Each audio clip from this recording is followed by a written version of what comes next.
Who will run our massive positive news OTT network? Our massive positive news OTT network. You may remember when CNN was started by Ted Turner, and everybody lampooned it and said that people would not watch 24-hour news. And now basically everyone, except for the major broadcast networks, all the cable and OTT news networks are going 24 hours or close to 24 hours. And in the however many years it's been, several decades since CNN was launched, the format has not really been advanced significantly. I mean, you have left versus right politically, and you have cable versus streaming. I mean, I'm not saying those are insignificant differences, but basically everyone is still in the same mold for the most part. And I want to say a few words about the pandemic and why it's been turning into an inflection or tipping point for a positive news network. You've always had positive news. I mean, Oprah has demonstrated through the OWN, and a lot of different individual television shows have demonstrated that a positive news focus is very viable. But would that work for 24 hours? So let me talk a little bit about the pandemic and about the advancement of the 24-hour news network format. So the pandemic not only gave rise to advances in e-commerce and technologies, communication technologies such as Zoom, but also to social consciousness and social movements like the Black Lives Matters and the racial injustice, criminal justice reform. And what happens is in any time of struggle, like in the Civil War and Abraham Lincoln, it gave front and center to the notion of slavery. And then later you had, women's suffrage and civil rights in the 60s, continuing on to today is important. And whenever you have great upheaval, then you have people re-examining their priorities, re-examining their consciousness and their mindset. It used to be perhaps like in the 80s that greed was good, but nowadays when people can't get out of the house that much, I mean, they still want to make money, but they also are looking at broader issues as well.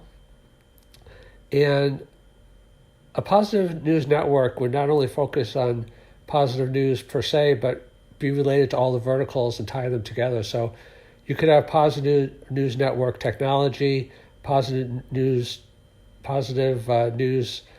health, positive news sustainability, positive news social justice, positive news exponential technologies, for example, robotics, nanotechnology, positive news sports, because the world has always been dominated by positive developments, but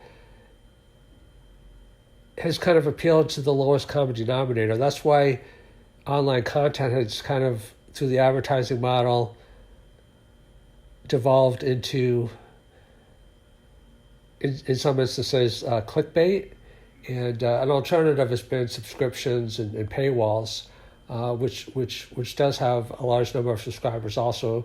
It shows that people really do gravitate to quality. I want to say something also about the executives of Netflix and Disney and the like.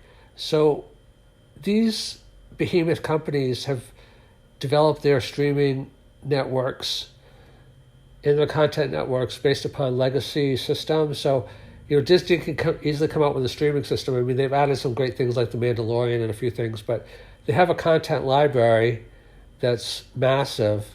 And Netflix, and Amazon, they were at first aggregators, and they have later, to massive effect and billions of dollars per year gone towards original programming. And if you look at the internet as a model, as a beginning model, so for example, you have TechMeme, which is an aggregator site and brings all the best content. It's just our technology news. And then you have Memorandum, which does the same thing for politics. And you could do that very easily at low cost and then flesh it out, obviously, with original content towards each of these verticals that I mentioned. So you could have sustainability, positive news, aggregator, and basically have a huge collection of high volume, high quality content, which is hard to do at almost no cost. I call that the trifecta of monetization, because that's what I've done in my e-commerce company.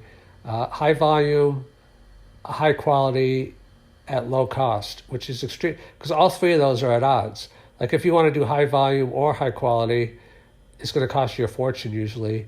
And if you want to do high volume, then it's hard to do high quality. So getting back to Netflix and Disney, for example, as these companies become so massive, like I just read Reed Hastings' No Rules Rules, and it's an incredibly empowering environment. But just how like Nick Saban has given rise to a ton of other head coaches, and Bill Parcells the same, a great leader creates more great leaders. It was the same thing for not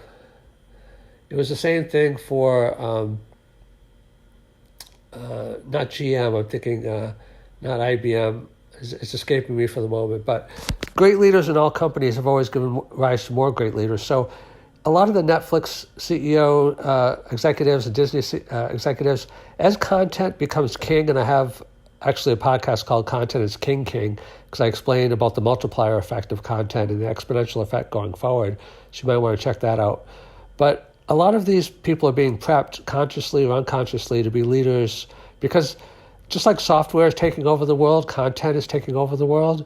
And these people that have expertise, just like people that have AI and data science, these people can make, millions of dollars on their expertise, because Google and Facebook and Amazon are all competing for them. It's going to be the same thing in content. And these people are going to start looking for CEO opportunities. And what happens is a company such as ours and others that have a culture and a system of innovation build upon each other and attract a critical mass of talent that good people want to work with other good people. I'll give you an example, like ARK Invest and Kathy Wood. She has an open source model and an innovation model that builds on each other, and then a talent model that builds on top of that. So we've kind of a little bit done the same thing, and I'm sure some other companies as well. So if you want to look at who's going to be the leaders of today, who has the culture, the talent, and the innovation all working in synergy and overused word together to create disruptive business, and in this case, obviously content business models.